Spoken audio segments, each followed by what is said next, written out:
It's record now. It's recording now? Yeah. Mike, how are you doing?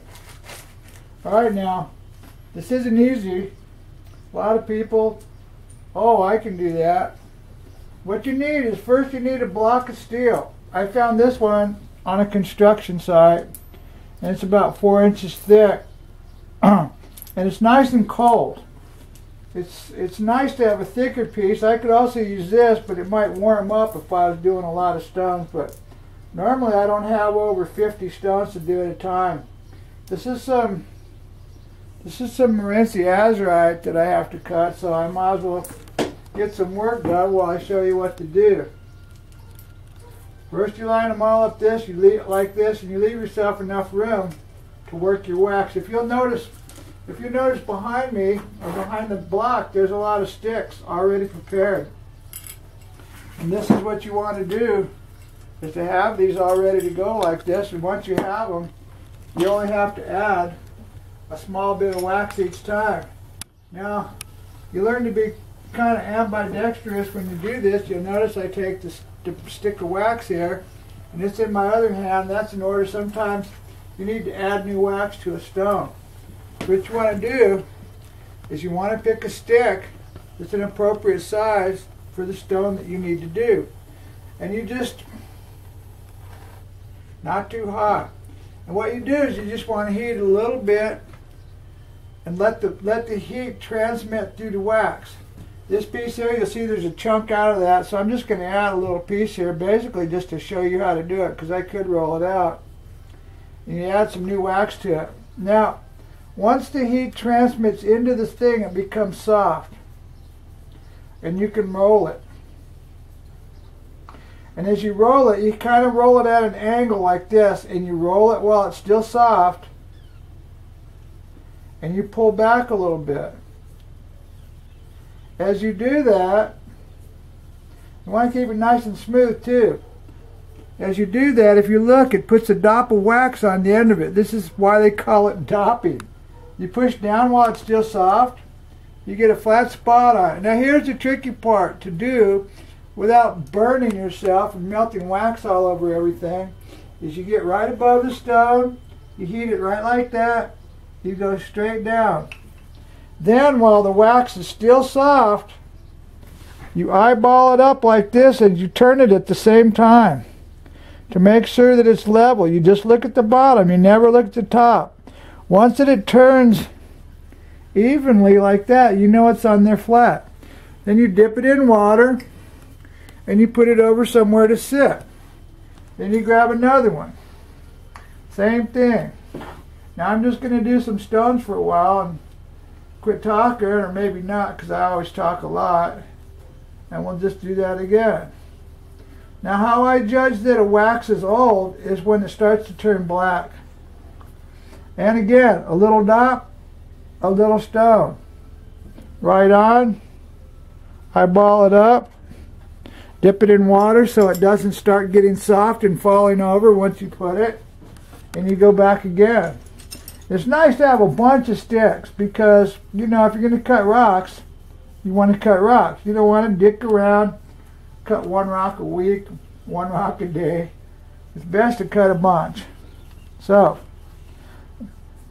the trick is, you don't need a lot of wax melting all over the place. If you watch, it seems easy. But I'm sure you'll find out it's not as easy as it looks, but with a little practice, it's super easy. And you get a lot of stones done in no time. You get it cool, put it on here, grab another stick. So, this one here, if you notice, it's a little dark, so I'm just going to add some on here.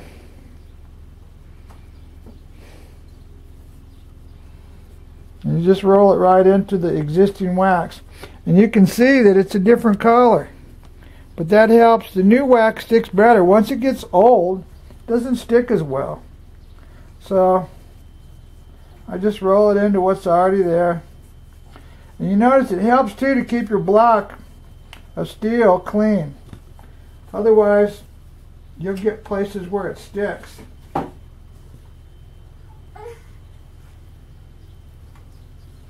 Again, eyeball it up. Turn it. Make sure it's flat. Dip it. Lay it down. Get another one. And this is how you do it. You just keep going through.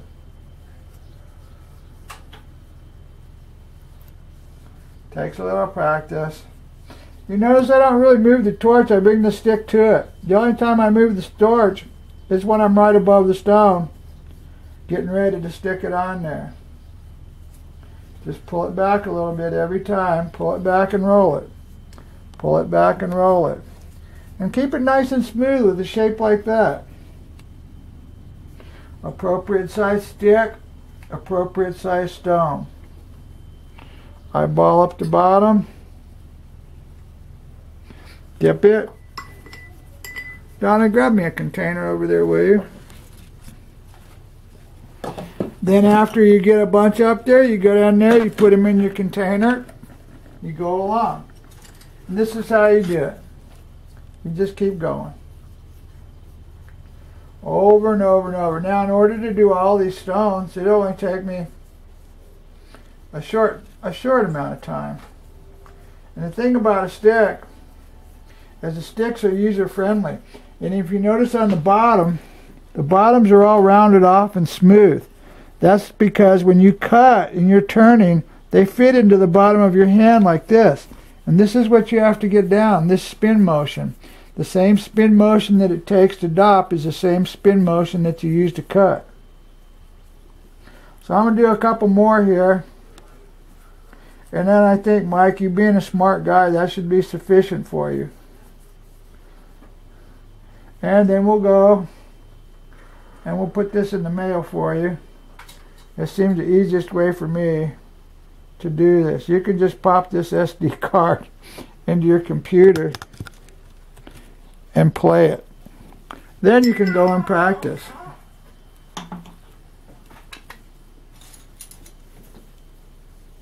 This one here is a little sparse. As you can tell, it needs a little wax. Also too, you'll see they haven't dripped a single extraneous drop of wax on anything. Haven't set myself on fire. Haven't burned up my bench.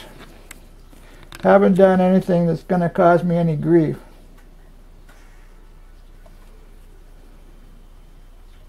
Sometimes you get lucky and they get right on there flat. And sometimes, mostly, you don't. And you just keep going along. Looks like we're going to have to get some gas, Donna. Now this one here, if you notice, it's a little dark. No problem. Just add a little wax.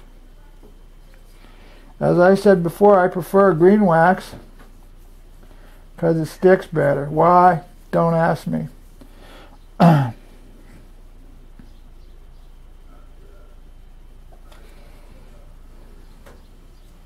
Yeah, it's really malleable. See, look, you move it all around, right? You can move it, but you can tell that that's not going to cut. This is how some guys put them on there. But it's not how Bruce does it. Make sure it's level on the bottom. You just eyeball it and turn it at the same time. Okay, Mike, that should be enough for you. So, I hope this helped. And I don't know what else to say. I'm running out of gas, which means I'm going to unhook my tank and go get a new one. But let me see the camera, Donna. Here's my smile. And there's my little happy baby down there. And this is the rest of my shop here. Here's the bench. All right. Here's Donna's bench over here. There's a buffer over there. And there we go. That's it. So, I hope this helped. And you let me know. All right. We'll see you later. Bye. Okay.